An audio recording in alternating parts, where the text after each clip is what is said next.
Ladies and gentlemen! Hi there, coward.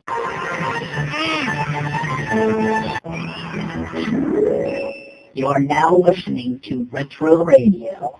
Welcome to another edition of Retro Radio, your weekly online source for classic emulation news and information. I'm Shane R. Monroe, your host. It's great to have you listening.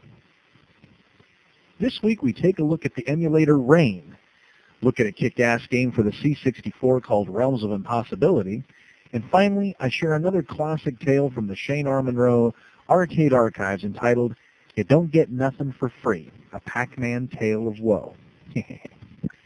With all the hoopla going on about the big two emulators, MAME and RetroCade, spoken in alphabetical order to avoid showing favoritism, I think it is time for another emulator to shine in the spotlight.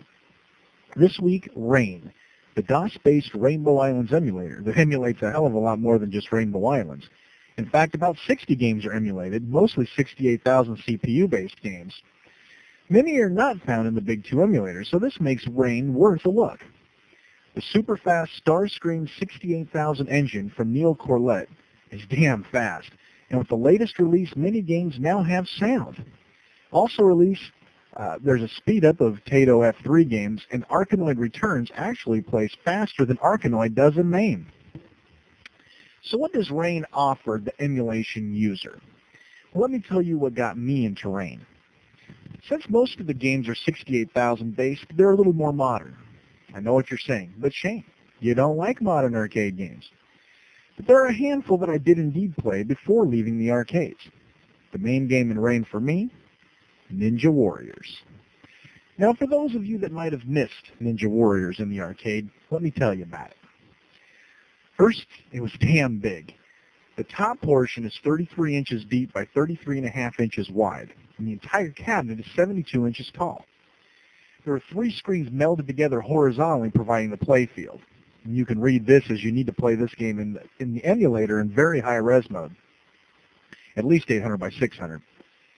The arcade I played it at had the volume up really loud, for one good reason. The game's sounds are kick-ass.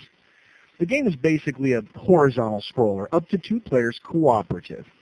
You play a male or female robot ninja rubbing out numerous enemies, mostly military types, soldiers, attack dogs, etc., plus some odd creatures and a boss at the end of each level. Fairly typical. The play is a lot like many other games of this genre. You fight with a knife, hand-to-hand, and ninja throwing stars as your distance weapon. One of the coolest parts of this game is that as you take damage, your body starts to deteriorate properly. It's really subtle, and a lot of times you don't really see it happening until you're really close to death. That was a great touch. So what puts this game ahead of others in the genre? Well, with 3 screens, the resolution, detail, and graphics are sweet. Very clean. Reminds me a lot of Narc for some reason. But the sound, damn it, it rocks. The music is kicking. Got that little techno beat to it. And the sound effects are high quality, especially the yelping sound of the attack dogs when you take them down. The gameplay has some neat goodies involved, like fighting a tank and weird, freaky, long-armed creatures. And as the game progresses, the enemy starts attacking differently, kind of like Green Beret Russian attack, jumping or ducking to attack, throwing a whole new strategy on the game. Most importantly, the game had the atmosphere, that magical quality that drags your ass away from whatever games you were playing in the arcade to come and watch and play it. Fantastic stuff. Up until the latest release of Rain, this game didn't have sound, keeping me from playing it. You know what a sound buff I am. In the last Rain that I received, sound was absolutely great, although after playing for a while, the sound started to lag a little bit. At the time of writing, I didn't have the final version, so I cannot confirm or deny whether or not this is fixed, but I could personally give a crap. It worked long enough for me to get a great Ninja Warriors rush. Anyway, back to Rain. As I mentioned earlier, Rain is a DOS-based emulator that seems to work fine under Windows 95 and 98. As with all DOS emulators, don't expect it to perform well or at all under Windows NT. Those of you been on the front ends, Rain has a slick built-in GUI interface that will get you configured and ready to run quickly. Games can be stored in zip format, thus saving you a lot of space. The ROMs for Rain are large, like Capcom and Neo Geo ROMs. As with all DOS emulators, if you have a high-tech Winblows card, expect to need SciTech's Display Doctor to run the game in the higher or odd resolutions. Most excellent enough, there are no samples, sound samples, required for Rain. So what does Rain play? Well, in addition to Ninja Warriors and, of course, the Rainbow Island games, we've got the most coveted Cabal with sound, Rodland, Darius, Elevator Action 2, several Operation Wolf versions, Puzzle Bobble 2 and 3, Rastan 2, and the initial Rastan, which runs at faster speeds than main, Superman, WrestleFest, WWF Stars, Warrior Blade, and God, so much more. Yes, the speed is excellent. Nearly everything that is considered playable is actually playable on my P200 MMX with a medium-end video card, the Rendition V1000 base Screaming 3D from Sierra. All of this with sound. Now remember, I am using a late beta, and the actual release may perform better than the beta that I'm using. My personal feelings on Rain, very clean, damn clean, and in fact, cleaner than main in execution and presentation. RetroCade still does look a little prettier and is definitely more aesthetically pleasing in the user interface. However, those of you using main will be surprised and delighted at what Rain has to offer you in the way of user input. I can use my Sidewinder Game Pro with it in Windows with excellent performance. Quite frankly, the only thing I can honestly say is the only reason I hadn't tried this emulator before was the lack of sound. My guess is that most people haven't tried this emulator because, one, it isn't main, which, believe it or not, is a major reason people don't try other emulators, or two, because of its lack of sound. Well, there's no excuse. There's probably a game in this emulator for everybody. If nothing else, get it now and try out Ninja Warriors. If you like games like Rolling Thunder, Shinobi, and Green Beret, you'll love it. This emulator is polished, fast, and what I would call in the videotape realm, a sleeper. Something that doesn't get near the press it deserves and completely rocks, even though there isn't a superstar in it. Hey, if nothing else, get it for Operation Wolf. The first, I think, light gun emulated game out there. So how do you get this masterpiece of emulation? Hit their homepage at www.rainmu.com. That's RAINEMU.com. Then nip on over to davesclassics.com. I'm sure everybody knows where that's at. And get the ROMs. Now remember, the ROMs are big, folks. Some of them are neat and tidy, like 200K or so. But a majority of them are huge, like 3 megabytes plus, which is what Ninja Warriors falls into. Now remember, there aren't any samples to worry about. And when you hear Ninja Warriors soundtrack and killer sounds, it'll be a lot easier to swallow the 3 megabyte size. Just get it. You'll love it. Now let's get on to the next part of the show, a look back at an 8-bit emulated classic game. Last week, I brought Hover Bubber back into the world, a Jeff Minter C64 classic featuring the player mowing his lawn with a stolen lawnmower and the angry mower owner chasing you trying to retrieve his property. Now throw a dog in trying to piss on and subsequently disable your lawnmower, and damn it, you got game. Amazingly enough, I've gotten emails, chat sessions with listeners praising and cursing me for introducing or reintroducing them to such a great classic game. Since I'm an old C64 hand, as if you didn't know it already, previous shows are more or less a pretty dead giveaway, I'll be looking at another C64 obscure classic this week. My goal in this section of the show is to bring the listener back to a classic game that perfectly demonstrates what makes retro gaming so much damn fun. The gameplay.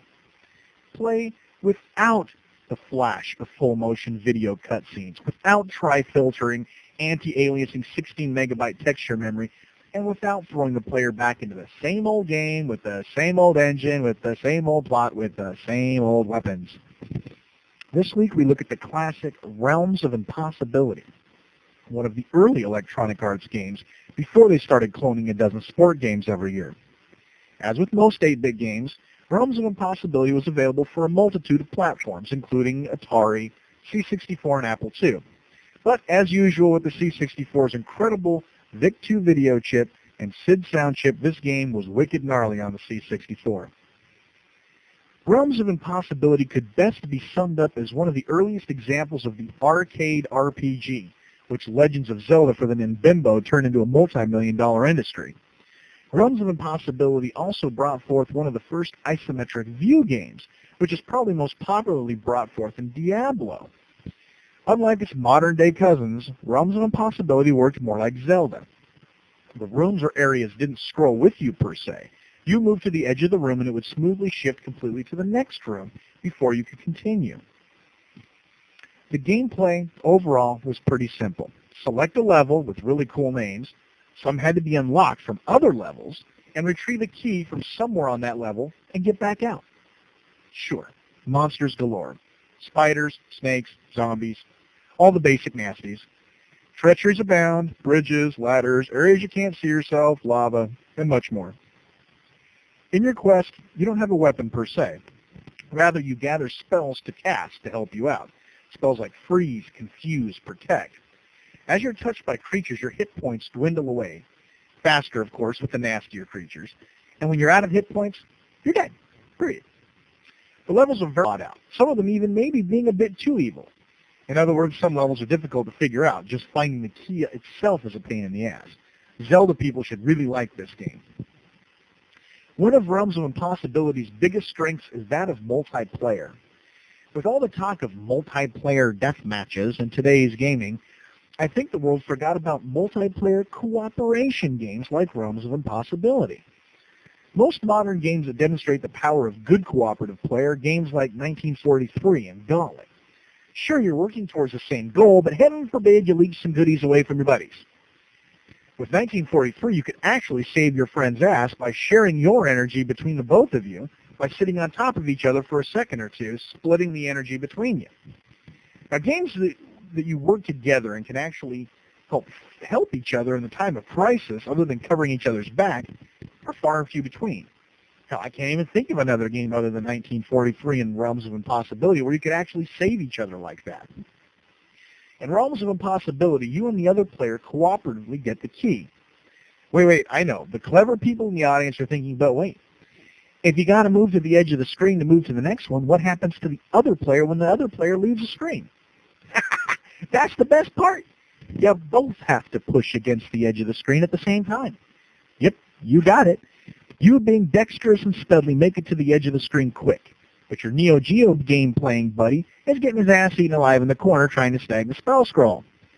Seconds later, he lies dead, and the monsters seek new prey, namely you. So you run back to your buddy, losing a dozen hit points or two, and touch him, giving him 10 hit points and another lease on life. Just a little sidetrack here. I still remember spending the night at my friend's house and his mom coming into his bedroom where we were playing Realms of Impossibility together, wondering why in the hell we kept screaming out, touch me, damn it, touch me now. If you want my help, you better touch me. Yeah, those were the good old days. Needless to say, I wasn't invited over much after that. Anyway, this killer C64 disc image, as well as just about everything else ever made for the C64, can be found at the FTP site arnold.c64.org on port 6502, most appropriate. And you do this with an anonymous login. If you're not familiar with FTP, you gotta learn. Most of the best places to get the goods in emulation are FTP sites. In the future, if emulation becomes even more illegal or the gray area decides to get a little bit more black, you may need to learn how to use FTP sites if you want to stay in the emulation game. Of course, you might be able to get a friend to help you out. Once you get the ROMs, go get yourself a quality emulator for the C64 at www.computerbrains.com. They got the best one in the business. Now I'd like to wrap the show up with another classic arcade tale from my past entitled, You Don't Get Nothing for Free, a Pac-Man Tale of Woe. When I was in my early teens, my mother and I worked at an entertainment place, cleaning it before it opened. This was a pool hall, arcade, snack bar, pull tab sort of place. We'd get up early, go in, clean up, and get the place ready before I'd go to school. My job, of course, was cleaning the arcade area. Now let me tell you something, folks. You take a young teen boy, put him unattended in an arcade area, and you can bet your ass he'll find a way to leech a free game off one of the machines. My personal treachery began Space Invaders. While cleaning the display glass, I noticed you could actually lift the ridge at the bottom of the glass. Now, much to my delight, I found the glass actually could be slipped out and pulled forward. Access into the cabinet. Well, I wonder if I could get my arm down there to the coin door. Not that I would have taken any money, mind you. I just wanted a credit. Well, how do you like that? I can get down there. Now, where's that little coin mechanism?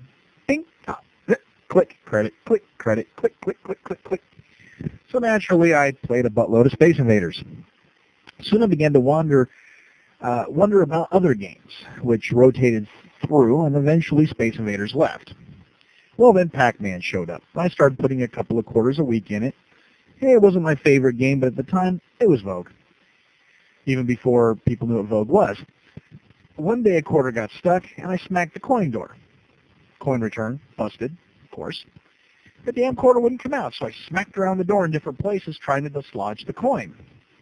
Yeah, I was a little pissed. So I started smacking in rapid succession. All of a sudden, where I was smacking the coin door started racking up credits. Woohoo! I'm back in the game playing business again, and for free. Well, as any route operator will tell you, they quickly learn the games that people are cheating out of free credits, and Pac-Man was fixed within a couple of weeks. Damn it. Disappointed but not discouraged, I noticed that the Pac-Man display glass was awfully similar to the Space Invaders glass. And you guys thought that Space Invaders bit was just filler, didn't you? Well, unfortunately with Pac-Man, the glass is a little more horizontal than vertical. So I couldn't really hold the glass up with one hand and get to the coin mechanism so well. Solution? Remove the glass. So I'd take the glass off, max out the credits, and put it back. Now, anyone seeing where this is going? First of all, you don't put a heavy 3x3 foot piece of glass on a little tiny bar stool seat. Well, you can imagine what might have happened. What you cannot imagine, what you could not possibly realize, is the gut-wrenching, nauseating, head-spinning, oh damn, my life is over feeling that passed through my body when I lifted the glass to return it, and it shattered like only safety glass can do. Yeah, have you ever had a really big scare like that? Realized your life is at a major decision gate and it's a lose-lose situation? Now, I don't know how many of you out there have actually ever priced an original Pac-Man display glass complete with original artwork in mint condition. Well, let's just say a poor young teen doesn't have the bucks in his piggy bank to replace a $100 piece of glass. Working it off over the following months wasn't nearly as bad as my mom taking me to the owner of the place and making me fess up not only to breaking the glass, which I thought I could probably get out of, saying I was cleaning it or something, but also my little pilfering of credits over the previous months. He was a scary, hard man anyway, even in passing, let alone popping off with something like this. Needless to say, it was scary and bad enough to make a huge impression on me, even to this day.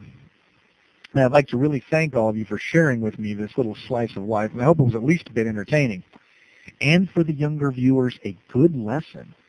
What you take for free will eventually come back and bite you in the ass, or worse yet, your wallet. Well, folks, that's about ready to wrap it up. We are out of time. As always, thank you to my steadfast listeners, not only for listening, but for the kind emails you've sent me this month. You guys are the best, and you make it all worthwhile. I'm hoping to secure the Digital Leisure interview soon. I know you've all been writing. He is still very interested, but he's a very busy man. I appreciate all of your emails with regards to your questions, with regards to Digital Leisure, and I hope to have the answers for you soon. Along with this show this week, I introduce a new Monroe World. It's totally been re-overhauled, new graphics, new navigation system. Should be a lot more friendly for those of you without plugins and for those of you with a 640 by 480 display.